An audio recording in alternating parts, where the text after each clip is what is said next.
day, and welcome to our first Index More event for 2022. My name is Kingsley Williams, and I am delighted to be your host today. I know your time is precious, so thank you for joining us as we strive to bring you further insights into another exciting part of the global investment landscape. As a reminder, Index More is a collaboration between Satrix and iShares by BlackRock to bring you investment insights from leading experts across the globe to assist you in navigating and making sense of the rapidly changing investment landscape. Satrix has been at the forefront of bringing increased access to the markets, allowing investors to tailor their portfolios to meet their specific investment objectives.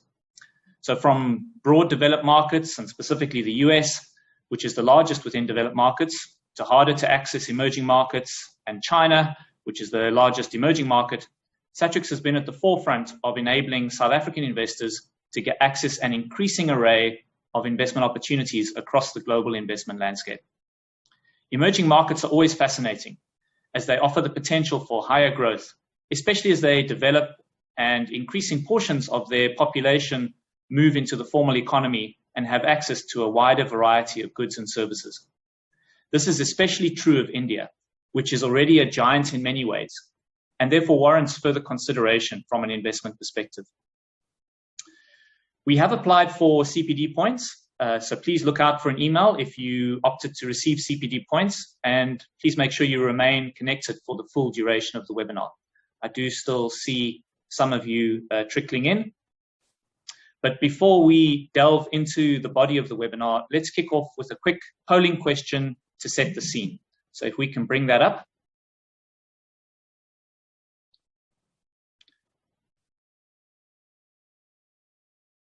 There we go. So the question is, India is the second largest emerging market country by GDP and the sixth largest globally. So in other words, across both developed and emerging markets. Where would India rank in size within the emerging markets index specifically? So have a look at that.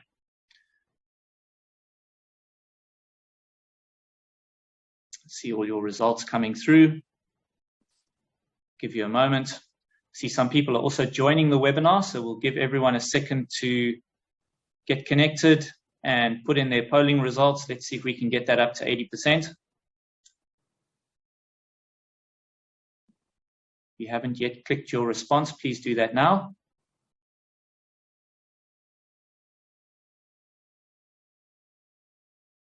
Okay, another second or two. Okay, let's stop there. So you can actually share the results. Most of you would have chosen India as the second largest market globally. In fact, I think the next largest market globally would be Japan, if I'm not mistaken. And then China is actually third. So India is, as I mentioned, the sixth largest globally, but within emerging markets, it's not actually the second largest country within emerging markets. The next largest are Taiwan and South Korea within emerging markets, with India only ranking fourth, despite it being a significantly large economy. So India's size overall from a GDP perspective is roughly on par with the UK, but we'll share more details of that later on in the webinar. There are a couple of interesting themes regarding that. So we'll come back to this point later on. Let's bring up the next poll just to kick things off. And the question there is, how are you currently investing in India? So either not currently or via broad emerging market exposure, perhaps through individual stocks, or maybe through an actively managed fund or an index fund or ETF, or perhaps you're not sure. So quickly get your responses in on that question. And this will form part of our discussion later on. We won't look at the results of that just yet, but let me give you a moment to all get your responses in. Let's try get up to 70, 80%. A few of you still capturing your responses. Okay, let's end the poll there, and we'll have a look at those results later on.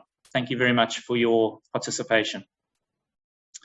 So like our previous Index More events, this will be an interactive discussion, but there will also be some slides that we'll share, and those will also actually be made available afterwards. So please do ask your questions as we go through various topics, and you can do that via the Q&A button at the bottom of your Zoom screen. In fact, why don't you go and open that up now, so that as we cover various themes and topics through this webinar, you can type your question in, and that'll give us some questions to get to at the end.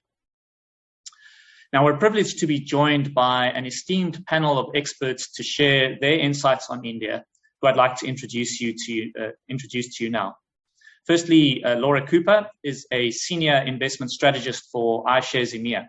She leads tactical multi-asset research to deliver investment trade ideas and market insights to iShares, wealth, and institutional clients.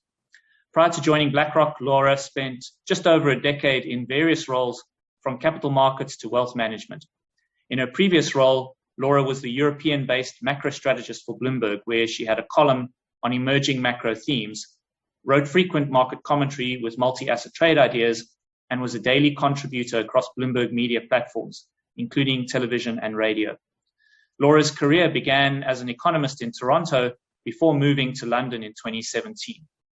Her research has appeared in The Economist.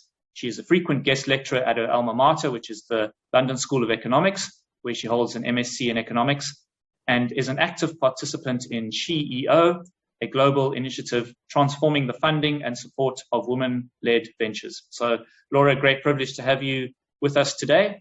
We look forward to hearing your insights.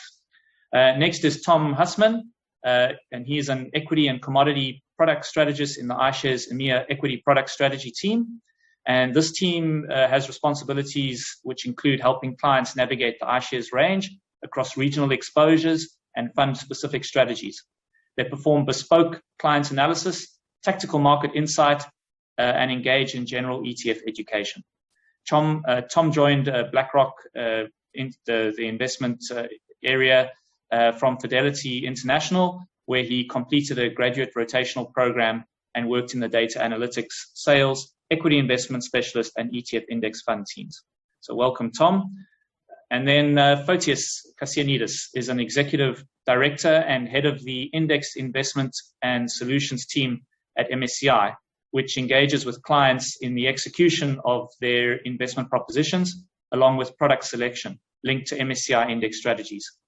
He has previously worked in JP Morgan Private Bank as a quant investment risk manager, as well as in Barclays Wealth, where he covered various roles from quant analyst, portfolio construction analyst, and portfolio manager of multi-asset class UCITS funds and discretionary client portfolios. Fotios holds a degree in mathematics from the University of Ioannina, and I hope I've pronounced that correctly, which is in Greece, and has a PhD in applied mathematics from the University of Glasgow in the UK. And his work has been published in various international scientific journals and conferences. So if I could ask all of our panelists to switch on their cameras and join me on the screen.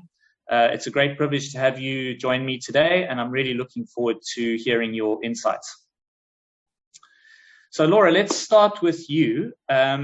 What are some of the trends that you are seeing in India at the moment? Well, good morning, everyone, and thank you so much for having me on the panel today. Oh, sorry, my camera was off. There we go. So it's great to be joining you virtually. Only virtually this time around, and thank you so much for that warm introduction. So yes, I do want to touch on the macro outlook for India, and specifically the trends that we are seeing. So just taking a step back, India was among the fastest growing economies ahead of the pandemic, and while it did moderate somewhat, really the pandemic faced significant challenges for the country. So we did see India slip into a sharp recession in 2020. It recorded a record decline of about 7% of GDP, and the economy slipped back into a brief recession last year on that second COVID wave. But exceptionally, governments and policymakers really stepped up with sizable and swift fiscal support, monetary support, which is in fact supporting the recovery and keeps us relatively sanguine on the Indian economic outlook. And in fact, turning to my first slide, The IMF recently revised several of their economic outlooks, but India is going to remain a strong outlier. So the IMF has forecasted growth of about 9% this year, and that's going to slow next year, but still at 7.1%.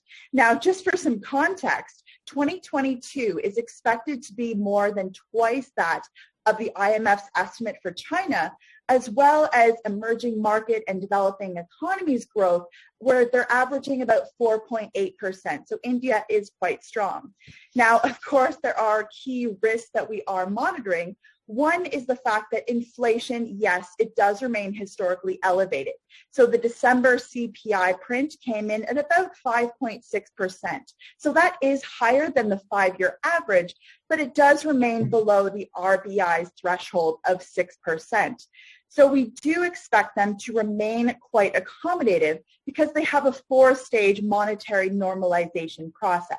So right now they are in stage 2 of that, and they have kept the repo rate at 4% since May of 2020. So long as inflation remains contained, we do expect that conditions will continue to be supportive of that growth outlook.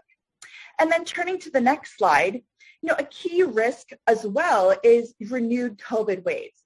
Now, we did see a recent surge bring about more activity restrictions, but in our view, with more than half of the adult population fully vaccinated, the economy does remain relatively resilient in the face of a third wave relative to what we saw at the start of the pandemic. And in fact, when we look at manufacturing and service gauges of activity, which are leading indicators, these do remain in fairly healthy expansionary territory. Now, that's in sharp contrast to some of its EM peers that are struggling for growth to get back to those pre-COVID trend levels of growth. And then finally, on this point, we recently had the 2023 fiscal budget, which should be supportive for growth and employment in our view. So we are seeing significant capital expenditures, while there's also some signs of improvement in terms of the quality of fiscal spending. Now, we did see the budget deficit come in slightly higher than we expected at about 6.4% of GDP, but ultimately this spending should be supportive of long-term opportunities in India. Great, thank you for those insights, Laura. I do want to touch on, whether these trends that you're seeing are strategic in nature or tactical, but perhaps we can come back to that a bit later on. I wanted to ask you next, though, is India is sometimes referred to as the next China. You obviously showed us some stats of Chinese growth versus Indian growth. But how accurate is that comparison in your view? And are there some common elements with China? And also how is India different from China? Yeah, that's a great question. And I think just taking a step back and looking at the growth dynamics and certainly the demographics, it is understandable to have the view of India as the next China. So India's economy accounts for around 7% of world GDP, and that compares to about 20% for China. So there is significant room for catch-up. But what we are seeing is that India is becoming more impactful for global growth through trade linkages and global supply chains. But I think the key point is really around favorable demographics, which I know Tom is going to dig a little bit deeper into. But India is expected to surpass China as the world's most populous country in coming years. We should see about 5 million people reach into that middle income in the next few years. And importantly, the median population age in India is 30, is under 30. So actually, we're going to see another 3 decades or so before the population is considered aging. And it has about 375 million Gen Zers. So that compares to about 250 million for China. So that area cohort will certainly provide that lift to middle incomes, which should in turn support more purchasing power, and then that in turn should help to fill the gap between what China is going to leave behind from an aging and slowing workforce. Now, I think, just to kind of touch on some key compositional differences, it's really how is India going to get to where China is? And I think it's going to be quite different growth dynamics going forward. So looking at back in 1978, China did have this open door policy. They wanted to attract foreign investment. They wanted, they had significant workforce. They had industrial facilities. And so the result was we did see this great shift in global manufacturing in China. And we saw a manufacturing boom that dominated in the 80s and 90s. So China has since grown at about 10% per year since 1978 until recently. And we've seen a significant number of people pulled out of poverty. Now shifting to India, India started something similar in the 1980s, really ramped up in the early 1990s. And India's export growth has been the third best in the world behind China and Vietnam. So it is considered an export success story. But the key difference is that India is uniquely focused on that high-skilled manufacturing. So this has created a somewhat bias in jobs, but digitization is really going to be crucial going forward, and that's going to contribute to the narrative of India as the next growth powerhouse. So we are seeing local manufacturing boost. Entrepreneurs have more access to credit and to apps that help them tap into that broader demand network. And so, I think we have seen government policies that are supportive of easing barriers. We have ample global liquidity. Really a key differentiator, though, is that trade barriers do remain high. We have seen import tariffs rise since 2018.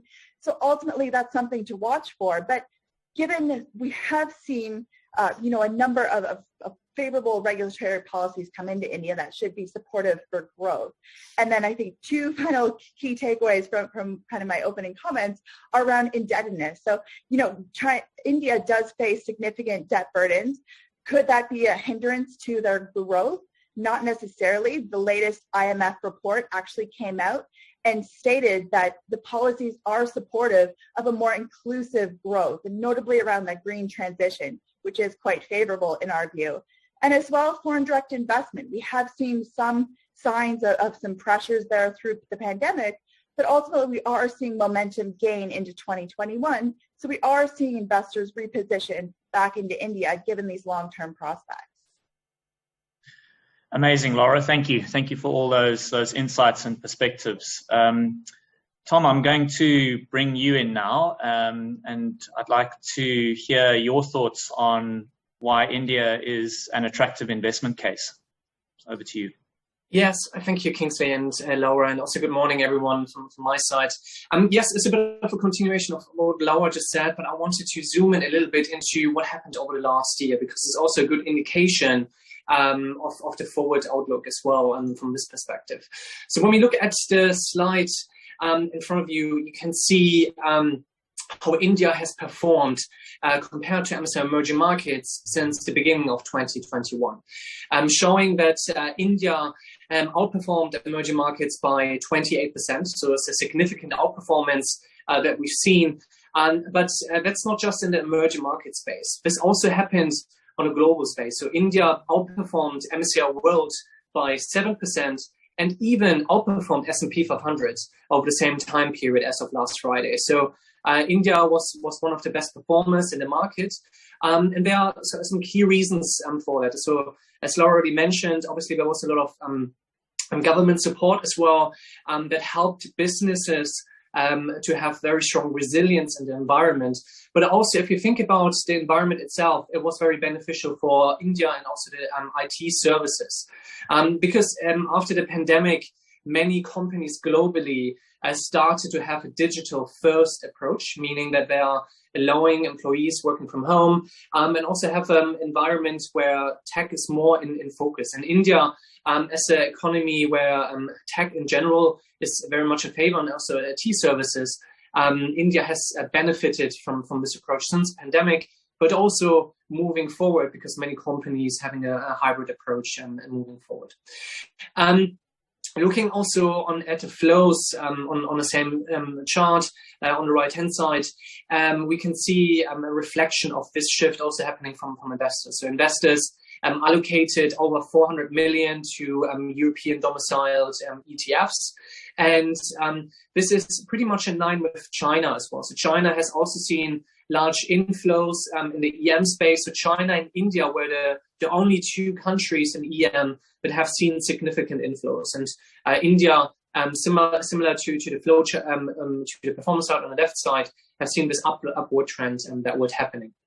But just bringing back also to slight comparison to China on the next slide, as Laura also indicated earlier, from a population, also GDP point of view. So both countries, China in red and India in yellow, contributes to a very large population in the world. So 18.4% for China, 18% for India, which are very large populations, but also from a GDP contribution, both of them have a significant impact, but obviously the amount for China is much bigger.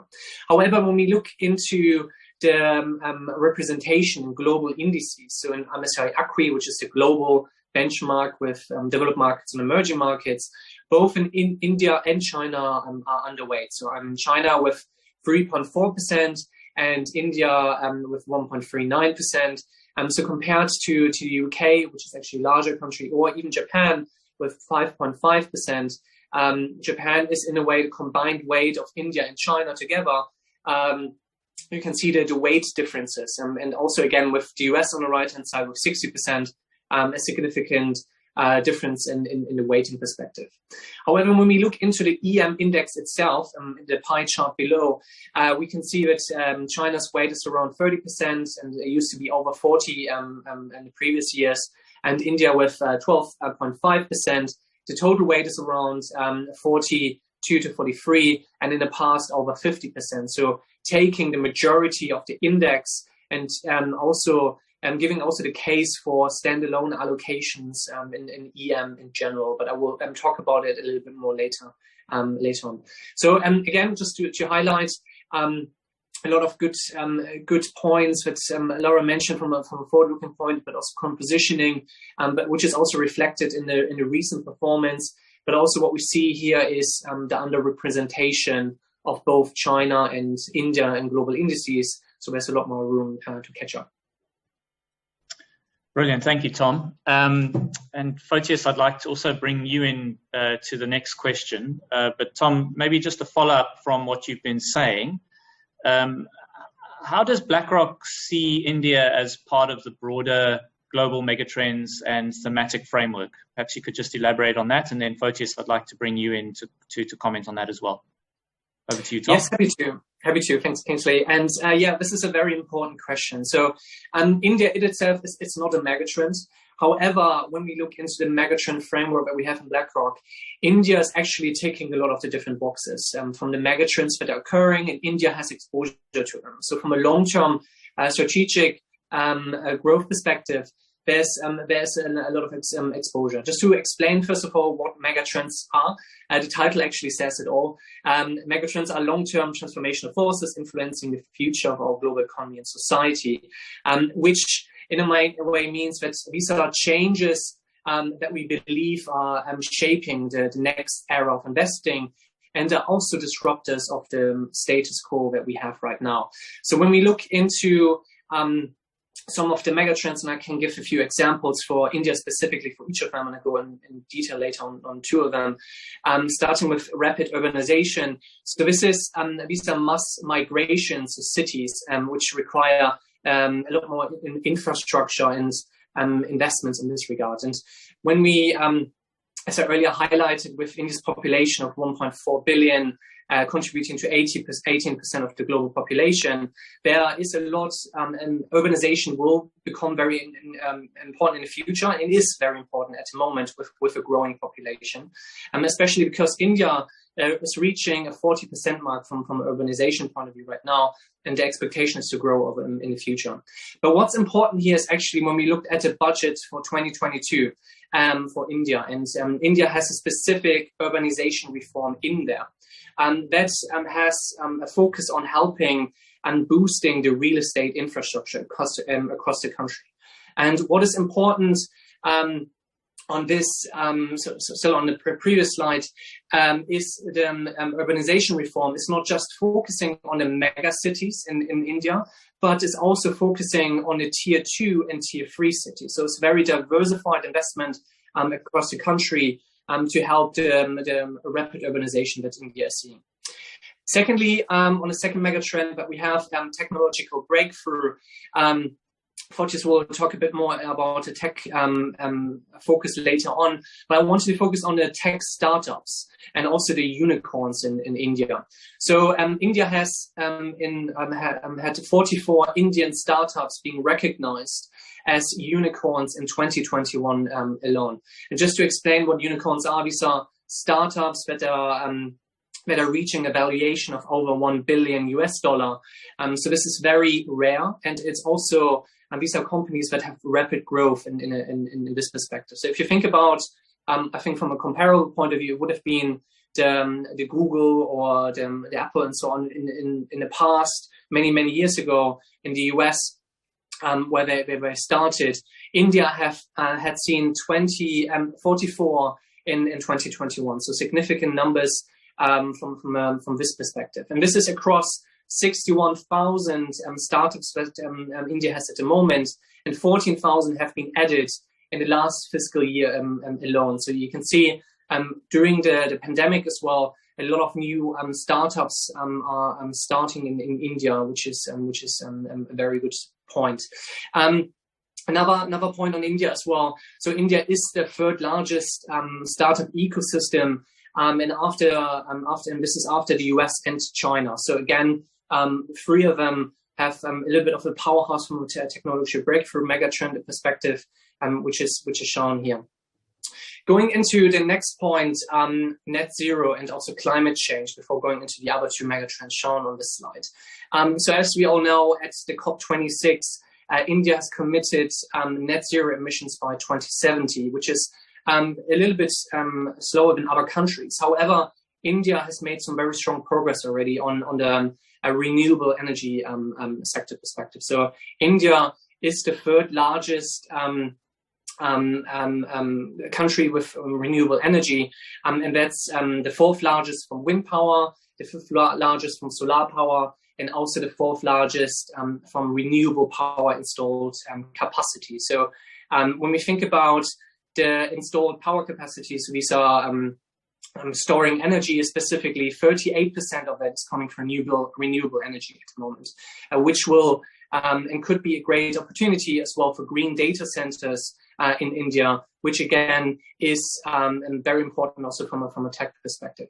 And finally, on the tech perspective, on the net zero perspective, India's led International Solar Alliance also aiming to mobilize another $1 trillion US to boost investments in solar energy by 2030. So again, a high ambitions that India has in the climate change and resource scarcity point of view.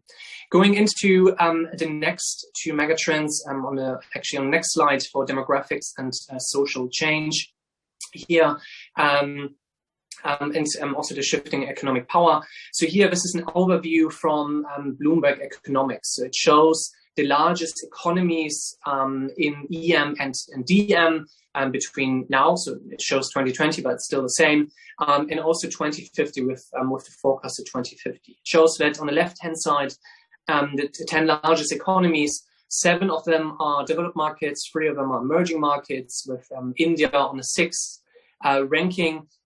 But according to Bloomberg's forecast, India could become the 3rd largest economy in the world after China and the US.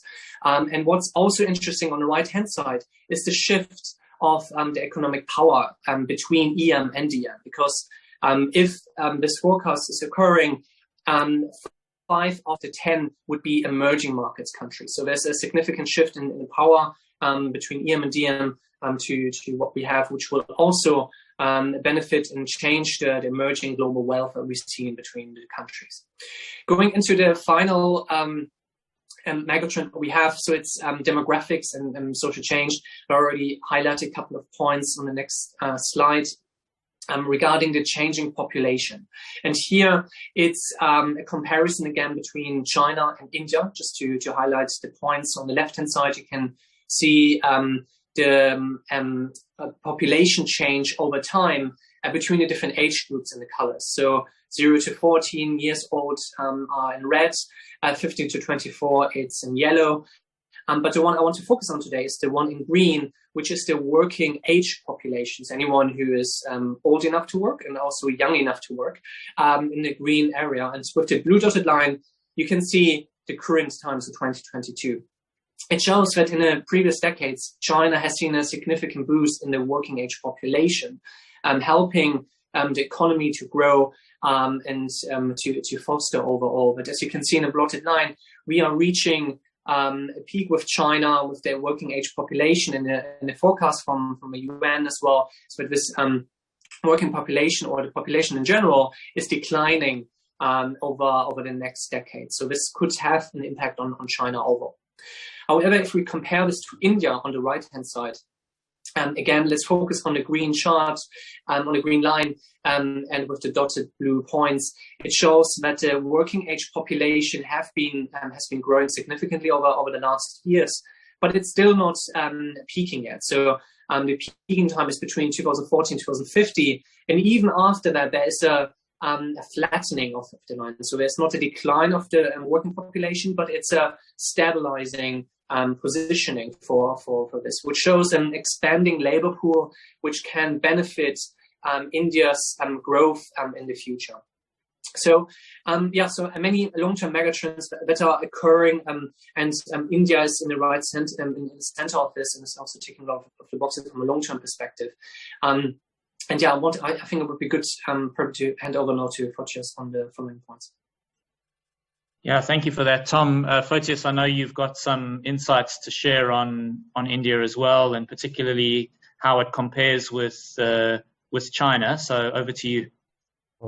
First of all, thank you very much for having me, and good day to all of the attendees. If you please bring up the first slide, what we'll attempt to do is actually, if you like, draw a parallel or connect the themes that both Laura and Tom, have presented earlier on to the actual investable universe, right? I mean, we understand them, overall dynamics of the underlying economy, but ultimately, right, we need to have a better understanding of, how we invest, right? So I would basically take a step back and highlight a few of the structural biases of the MSCI India index, especially when compared to the overall emerging market block, but also MSCI China. So the first point that I would like to make is that we noticed that MSCI India has a very nice and well diversified exposure across the different gig sectors, from energy to materials all the way to utilities. It is actually quite evident, and I would like to highlight that India is being represented by the gray bars, China by the blue bullets, and the entire emerging market block by the yellow bullets. So the first thing that we notice straight away is that, of course, financials and information technology are, by far the two biggest sectors. Especially information technology is above 20% of the overall index, and much higher compared to China. The other point that I would like to highlight is that, if you please move on to the next slide, and that's something that we read on the news all the time, and I have to admit that sometimes it's creating a little bit of skepticism when it comes down to investing in India, is that India tends to be systematically much more expensive from a price to book point of view compared to the rest of the emerging market block, and of course the individual countries. So what you see on this chart is the price to book compared to the overall emerging market index, right? For some of the biggest countries within MSCI emerging markets, and of course India stands out. So this is something that we're being asked quite often. However, if you please move on to the next slide, it's very interesting to highlight that we're noticing this phenomenon because of the or primarily because of the very unique nature of the information technology sector in India. So unlike other countries such as Taiwan, Korea, or even China, the Indian IT sector solely consists of software and services companies, and that's what you see on the first chart. So that actually means a number of different things. First of all, there are very few tangible assets held by such businesses, and ultimately, you would expect them to be meaningfully more expensive from a price to book point of view, right? Secondly, and that's one of the main reasons why you see what you see from a valuation point of view. Secondly, we need to bear in mind that these type of businesses are typically expected to be less cyclical and more resilient during periods of severe market stress. While they tend to require, I'm using my words very, very carefully here, right? They tend to require less capex compared to companies that produce hardware. Intuitively, I mean, there's a much higher chance that the company may decide not to renew their hardware during periods of uncertainty, but you would not expect them to stop using their software and services, since this is probably would cause disruption in their business, right? And that's primarily the reason why. We've actually done the work where we have identified that from the global financial crisis and onwards, software and services businesses within the emerging market bloc have been enjoying a very consistent and smooth performance premium compared to the rest of the market. So if you need more information, please reach out to your local representatives, right? And we'd be more than happy to share more. At the same time, we'd also like to attract your attention. If you have a look at the right-hand side, the second chart, the IT sector in India has a widely diversified stream of revenues. So you can see that over 50% of the revenues are coming from the US markets, 26% from Europe, and 5% from China. And this is another very, very important element to highlight here because, of course, India, and in fact, Indian listed companies do have ties with China. There's no doubt about that, right? But the dependency is relatively low. So these have been some of the reasons why we've seen India performing so strongly during the rebound of the market. And of course, despite the multiple challenges that the country has been facing in tackling COVID, as Laura has alluded to.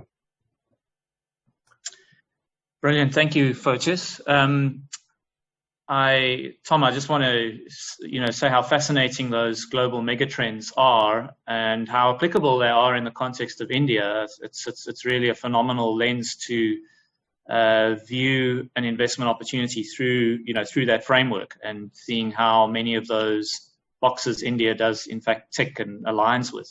And Fotis, thanks for your insights on India as well and how it is similar but also quite different from China and what sort of justifies the valuation levels that we're seeing.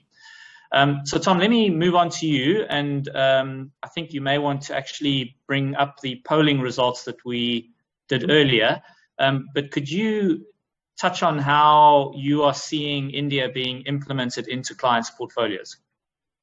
Yes, I'm happy to, and it might be worth just starting with the polling results and just reflecting on it. So I'm sure you see the results at the moment in front of you, showing that around 54% are currently not invested, 18% are indirectly invested through the broad EM building blocks that are out there, then 6% in active funds, 9% in ETFs, and also 11% not sure. So there's a good combination between all of them, with nearly 50% being invested and 50% not currently invested. But I wanted to mention a couple of points that we noticed over the few last years, how clients are actually implementing access to India. So just to start on this, there are actually two key trends for this. So starting with market access, first of all. So both China and India have been historically actually quite difficult for investors to access, which is maybe also a reason why some investors are currently have no direct exposure with single stocks, as we can see on the slide here, with only 2%. On the polling results, because access was very difficult for foreign investors. So let's start with China as an example. So China was also for foreign investors very difficult. Only in the past, China started opening up the A-shares onshore market with our QFI and QFI access for institutional investors. And in 2019, China started to include the China A-shares. So this is the onshore market in the broad benchmarks like MSCI and FTSE and so on. With the inclusion, but also with Stock Connect, clients were able to access the market more easily through either ETFs or other direct vehicles with China. For India, it's still market access is still a little bit difficult for individual investors for direct investing. However, through ETFs or also futures, access could be simplified, and which is also a key trend what we've seen with many clients over the last few years, where clients are using ETFs as a direct market access vehicle, which is a little bit different to other exposures overall. So that's the first point. So this is market access and the simplification of market access for ETFs. Then the second point is actually the point of standalone allocations and portfolios. Again, bringing China and India together as examples, given they're quite close from an allocation point of view. And for both countries, we've seen an increase of investors seeing us as a standalone allocation. So it started obviously with the increase of the weights in EM, but it also started with the points that we highlighted earlier with Laura and myself over the last 2 years, and also from an indexing point of view, the tactical, but also the long-term strategic nature that's granted in a standalone allocation in portfolios, because clients want to be more selective, but also more flexible with the allocation to India and China. So both market access and the trend where clients are seeing both countries as a standalone allocation were actually a point how clients started to implement it, and which is also a reflection in the flows that we've seen how they've done it. Great, thanks, Tom.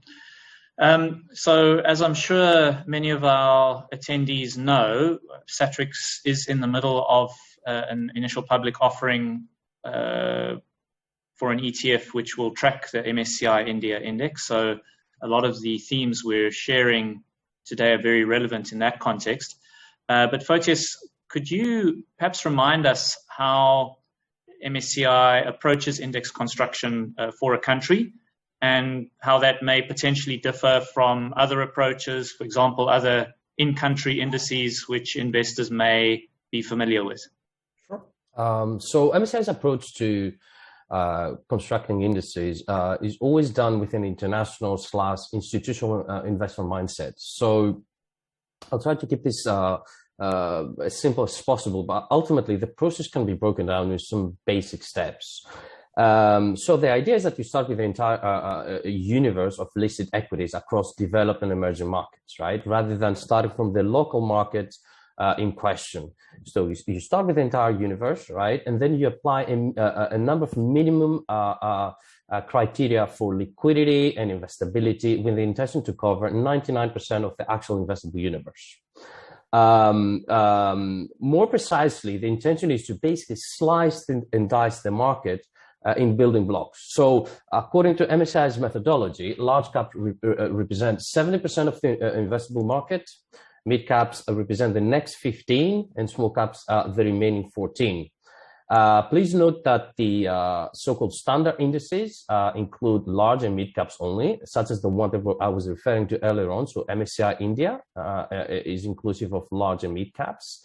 And from there, we do apply a further calibration in order to achieve consistent size segments across markets with the intention to be comparable, right, to allow more efficient global investment decisions. Then you basically classify each stock uniquely in terms of market, i.e. developed versus emerging, country, sector, and so on and so forth. Now, this methodology has been tested, over the last 30 odd years. And the beauty of it is that it works both from a bottom up as well as top down investors. And the expression that we use internally within MSCI is that those investable indices, right, do not have any gaps and overlaps. So each region, country, sector can be seen as a building block of the overall investable universe. So you basically have a clean definition of the country in question. So you won't typically see any kind of number locks. So, top 50 stocks, top 100 stocks, because we need to bear in mind that global economies continues to evolve, and so do companies and markets, right? So we wanna have this really, really dynamic approach. But the important takeaway here is that, there are no gaps in overlap, especially for asset allocators. So hopefully I've given you, a quick flavor of how we do things. Yeah, no, that makes sense. So essentially it's like modular, and if you put all the different components together, you ultimately get the broad market exposure without any duplication. Correct. Yeah. And it's very, very important to highlight that, you won't see the same stock listed in two indices. It's very, very critical to highlight that. Yeah. Okay, great.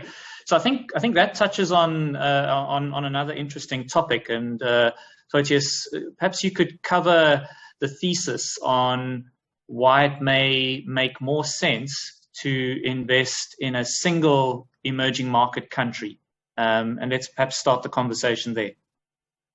Sure. So I would like to again choose my words very, very carefully. So I would rather say that it makes sense, not make more sense, right? Because we have to be very, very mindful when it comes down to emerging markets. So let me just start by saying that based on the work that we've done,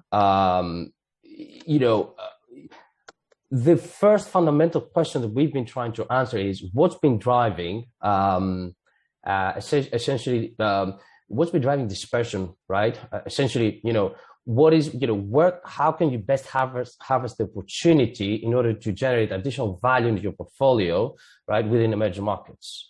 And the answer is that is coming from basically country selection, right? It doesn't mean that sector biases and factor biases do not have a role to play, but they're certainly of secondary order, right? Especially in the longer term. If I had to put in numbers to support this argument, I would say that roughly 50 to 60% of the dispersion is coming from the country selection effect. And you have another, 20 to 30 odd percent coming from sectors and style factors respectively. It's interesting to note that for developed markets, you have, roughly speaking, countries, sectors, and factors playing a somewhat equal role, right? So it's very, very important to answer this fundamental question, right? Where is the dispersion coming from? So country selection is certainly key. Now, of course, as I highlighted, right, this does not come, without any risk. So clearly, I would like to start from, some of the obvious arguments, right? So diversification. So if you start building your EM allocation based on a single country alone, you're certainly much more concentrated, right? Well exposed to a lot of the idiosyncratic country-specific effect, right? Think about what happened recently with China. The second argument, which is in line with what Tom has alluded to, is about liquidity, right? So you need to be very, very mindful with liquidity profile of the building block in question, whether that's India or other country, right? So that's something else. And the other, of course, very, very important thing is what I typically refer to as implicit dependency. So, for example, now with the inflationary trade, we've seen, of course, oil prices going up the roof, right? There are certain countries that exhibit, a great level of sensitivity, to oil prices. Some to their favor, but some of them are, have been under, tremendous pressure. So, there is, a very, very strong thesis to allocate capital towards specific countries, but we need to bear in mind the underlying risks. So I'm going to stop it here, but ultimately, these are the fundamental, aspects that, we're looking at when it comes down to single country emerging markets. Yeah, no, thanks for highlighting that. And I think in particular, painting, the counter argument as well for investors to be mindful of risk, particularly within an emerging market context, and to ensure that their portfolios are ultimately optimally constructed to provide broad market exposure. But having the ability to obviously access specific Indian exposure does give clients more degrees of freedom to express those views and tilts within their portfolios. Perhaps, Photius, before we open it up to the audience Q&A, could you share any insights you have on the relationship between developed and emerging market prosperity? Sure. This is a very good question, and I think I find this one of the most fascinating actually topics to discuss, because some of the recent work that we've done has to do with what we refer to as economic exposure. In other words, this is nothing more than trying to understand where the companies generate their revenues from. And up until recently, we all had in mind that most of the emerging markets have been solely depending, or almost solely depending, on exports, and hence exhibiting a lot of sensitivity to the demand coming from the developed nations. Of course, this still holds true to a certain extent, and depending on the country in question. But what we're noticing over the last few years is that the actual prosperity of many of the developed equities heavily depends on emerging market nations, since they actually tend to generate more and more of their revenues, a significant portion, in fact, from emerging markets. So basically, the dynamics almost kind of reverted. So indicatively, I mentioned that if you take the listed companies, right, represented by MSCI Europe, they make approximately 30% of their revenues from emerging markets. So as you can imagine, suddenly, emerging markets have become a significantly important market for the so-called developed world, right? Rather than the other way around. I repeat, of course, there are cross-sectional dependencies. There's no doubt about that. But ultimately, now, if you think about, the big German companies, right, especially, the big car manufacturers and so on and so forth, do tend to target emerging markets in order to grow. And that is a very, very interesting dynamic. Great. Thanks for that, Photius. So, yeah, we've got a couple of audience questions, and I'd like to kick off with the first one with you, Laura. One of our attendees has asked, about inflation, and that making the comment that that's largely been subdued in emerging Asia, and it looks like it will remain so for now, and that augurs well for outperformance of emerging Asian local bonds versus their emerging market peers. And so do you share that view, and does India fit into that scenario in any way? Yes, so we actually do support that view as well. So we are seeing inflation largely contained. And when it comes actually to the Indian inflation outlook, it's largely being driven by higher commodity prices, which we don't see being sustained. But kind of the broader Asia high yield space, we do have a preference for. And that's largely on account of what we're seeing come from China. So we do see an inflection point likely in the Chinese credit cycle, and we are anticipating greater easing from them, as well as kind of a more supportive backdrop in terms of macro-prudential regulations and fiscal policy. So that should keep financial conditions relatively accommodative, which ultimately should support our Asia high-yield preference. I think, if we look where spreads are at now, we've had a little bit of a blowout in the back of U.S. rate hike potential, but ultimately we do expect those spreads to narrow by year end, so that does remain a high conviction call for us. Okay. And Laura, while I'm with you, perhaps we can just touch on one of the earlier points I don't think we delved into, which is, the macroeconomic environment looks very favorable tactically at the moment, but what do you see as the longer term picture strategically? Are things looking promising for India on a strategic basis? Yeah, I think that's a great question. I think there's really three key components of that. So one I mentioned was just around the demographics, and that should support more of that consumption shift in India. But the two key dominating kind of longer term themes are, as we kind of briefly mentioned, is the green transition. So India is expected to reach carbon neutrality by 2070. So yes, it's a long time away, but we are starting to see investments towards that goal come through now.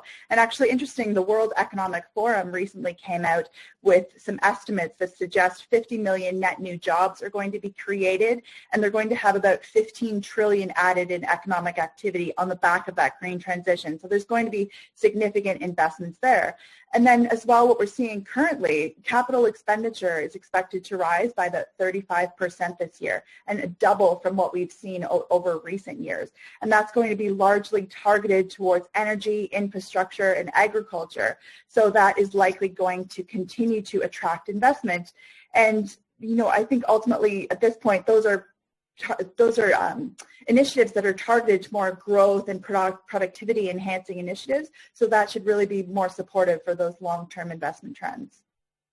Okay, great. I've actually got a question here, and I'm not sure who'd like to answer it, but I think it is a very relevant one. It talks about emerging markets having underperformed developed markets over the last, certainly the last 10 years. And the question is, what are the key risks with India over the next 10 years? But I guess broader to that is, what is the expectation that we have on an emerging versus developed market growth prospects? So I'm not sure who'd like to tackle that first. Photius, do you want to give that a stab? And then Tom? Sure. Again, I think it would be wise to try and connect the macro with the actual opportunity set. But I'm just going to give you a couple of thoughts, really.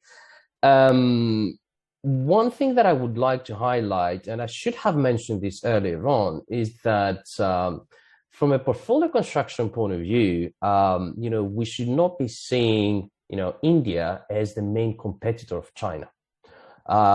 In fact, if you have a look at the evolution of the excess return, right, of MSCI India versus the overall emerging market block, and you do the same with China, you'll come to a very, very interesting conclusion that they do complement one another very, very nicely, rather than competing one another. And I know that we've seen, a massive rotation, right, from Chinese equities into Indian equities last year.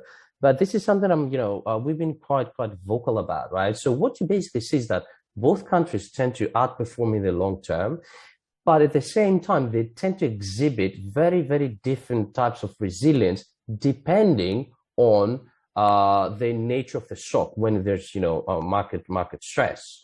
That's one part. When it comes down to sensitivities, Laura has mentioned very, very clearly about, the issue around debts. So we have, of course, issues in terms of non-performing loans. But even if you see on a corporate level, and that's also reflected in MSCI in India, you tend to have high levels of leverage compared to, for example, Chinese equities or the overall emerging market block. Now, what's even more interesting is that if you isolate the IT sector, so we tend to go back to the same very topic, right?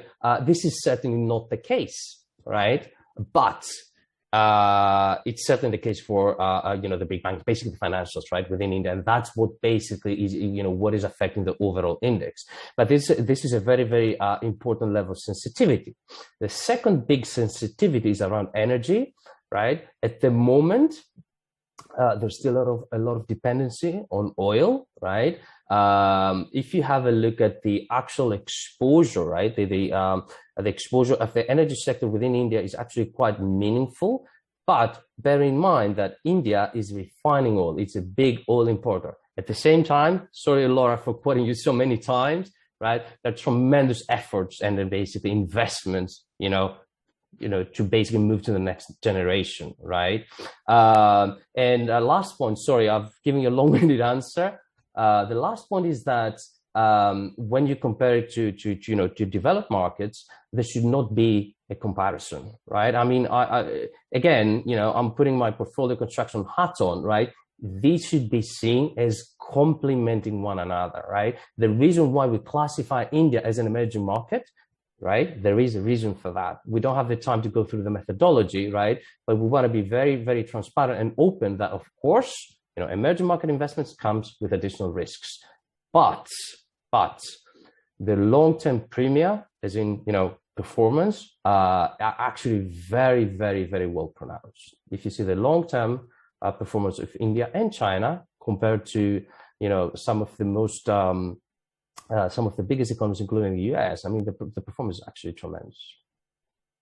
No, thanks for that, Photius. That's a great summary. So I think in the interest of time, I'm going to stop the audience Q&A there. And just to wrap up, once again, a reminder that Satrix is in the midst of an IPO for India. Partaking in this IPO obviously allows investors to get exposure at the initial ETF net asset value without any brokerage fees. So a great opportunity if you've been considering investing in India to partake in that IPO. It closes on the 14th of February for Satrix Now investors, and midday on the 15th of February if you're accessing it via other brokers' platforms. There have been a couple of questions on whether the ETF will pay dividends or distributions. This, in fact, is a total return or accumulating ETF, which means it does the compounding of reinvesting those dividends or distributions on your behalf. So you don't need to reinvest those distributions and dividends to get the benefit of compounding. That will be done for you behind the scenes. And of course, if you need to draw a yield from the investment, you'd obviously be able to just sell your investment to enjoy that. So with that, I'd like to thank each one of our panelists for their time and their insights. Laura, Tom, and Photius, you've been amazing. Thank you very much. And I trust everyone attending found the discussion informative and insightful. So until next time, goodbye and thank you very much.